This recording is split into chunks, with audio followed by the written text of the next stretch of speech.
Hi అండి. ఇంతకుముందు నా దగ్గర ఉన్నటువంటి ఒక బోట్ నెక్ బ్లౌజ్ని ఇప్పుడు కొత్తగా వస్తున్నటువంటి ఒక డిజైన్ని డిఫరెంట్గా ట్రై చేశాను. ముందుగా ఒక వేస్ట్ పేపర్ తీసుకుని దాని మీద నెక్ డిజైన్ ఏ షేప్ కావాలి అనేది నేనైతే డ్రా చేసుకుని బ్లౌజ్ మీద పెట్టుకున్నాను. సరిపోయిందా లేదని చూసుకున్న తర్వాత కట్ చేసిన డిజైన్ పీస్ కాన్వాస్ పేపర్ మీద పెట్టి ఒక పావించి ఎక్స్ట్రా ఉండేటట్టు డ్రా చేసి కట్ చేశాను. ఈ బ్లౌజ్ ఇంతకు ముందు పాతది కాబట్టి సేమ్ లైనింగ్ నా దగ్గర లేదు. దానికి సరిపడేటటువంటి ఒక పాత పీస్ని తీసుకొని కాన్వాస్ పేపర్ లైనింగ్ పీస్ మీద పెట్టుకొని ఒక పావించు ఎక్స్ట్రా పీస్ ఉంచి దానికి గమ్ము పెట్టి కాన్వాస్ పేపర్ మీదకి ఈ విధంగా అయితే దాన్ని ఫోల్డ్ చేశాను.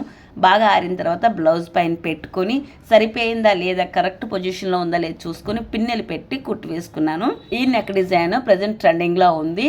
ఇలా డిజైన్ పీస్ కంటే ప్లెయిన్ బ్లౌజ్కి ఈ నెక్ డిజైన్ చాలా బాగా సూట్ అవుతుంది. ఇది 4 years బ్యాక్ తీసుకున్నటువంటి శారీ మీద బ్లౌజ్కి ఈ మోడల్ డిజైన్ వచ్చింది. అందుకు హై నెక్ పెట్టుకున్నాను. ఇంతకు ముందు ఒక వీడియో పెట్టాను. కుట్టేసిన బ్లౌజ్కి కూడా డిజైన్ చేసుకోవచ్చు, లేదంటే 3-4 years బ్యాక్ ఉన్నటువంటి బ్లౌజులకు కూడా ఇప్పుడు ప్రజెంట్ ట్రెండింగ్ నడుస్తున్నటువంటి నెక్ డిజైన్స్ కూడా కుట్టుకోవచ్చు అనే వీడియో ఒకటి అప్లోడ్ చేశాను. చాలా మంచి రెస్పాన్స్ వచ్చింది. అలాగే కొంతమంది చాలా బాగుంది అక్క, ఎలాంటి డిఫరెంట్ మోడల్స్ అయితే మళ్ళీ అప్లోడ్ చేయండి, కుట్టేసిన బ్లౌజులకు కూడా కొత్తగా క్రియేట్ చేసుకునేటట్టు వీడియోస్ చేయండి అని అన్నారు. అందుకని నా దగ్గర ఉన్నటువంటి ఈ బోట్ నెక్కి అంటే చాలా ఇయర్స్ అవుతున్నటువంటి ఈ బ్లౌజ్ వదిలేసాను పక్కకి. ఇప్పుడు ప్రజెంట్ ట్రెండింగ్లో ఉన్నటువంటి నెక్ డిజైన్ ట్రై చేశాను, చాలా బాగా వచ్చింది. ఇంకా చాలా వీడియోస్ ఉన్నాయండి ఇలాంటి పాత బ్లౌజుల్ని మళ్ళీ కొత్తగా ఇప్పుడు ప్రజెంట్ ఉన్నటువంటి న్యూ డిజైన్స్ ఎలా క్రియేట్ చేసుకోవాలి అనే వీడియోస్ వస్తాయి.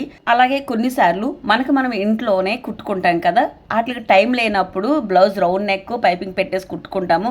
వాటిని అలా వదిలేయకుండా వాటికి కూడా మళ్ళీ డిఫరెంట్ లుక్లో ప్రెజెంట్ ఉన్నటువంటి న్యూ మోడల్స్ ఎలా కుట్టుకోవాలనేది కూడా వస్తాయి. తప్పకుండా చూడండి. ఈ విధంగా నెక్ డిజైన్ అయితే వచ్చిందండి. దానికి కావాలంటే ఓపెన్ ఉంచుకోవచ్చు, లేదు అనుకుంటే దానికి నెట్టెడ్ క్లాత్ కూడా వేసుకోవచ్చు.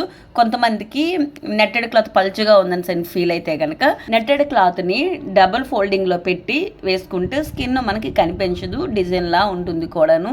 నేను కూడా ఇక్కడ 2 లేయర్లతో నెట్టెడ్ క్లాత్ వేసుకొని ఎక్కడ ఒగ్గులు లేకుండా నీట్గా దాన్ని సరి చేసుకుంటూ పిన్నెలు పెట్టి కుట్టు వేసుకుంటున్నాను. మ్యాక్సిమం పిన్నెలు పెట్టుకొని కుట్టు వేస్తేనే మనకి కరెక్ట్గా వస్తుంది.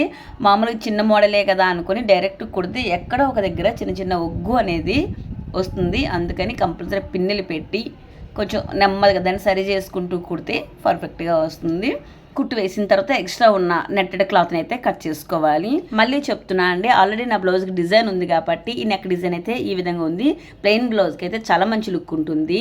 మీకు ఈ డిజైన్ నచ్చిందా లేదనేది కామెంట్ చేయండి.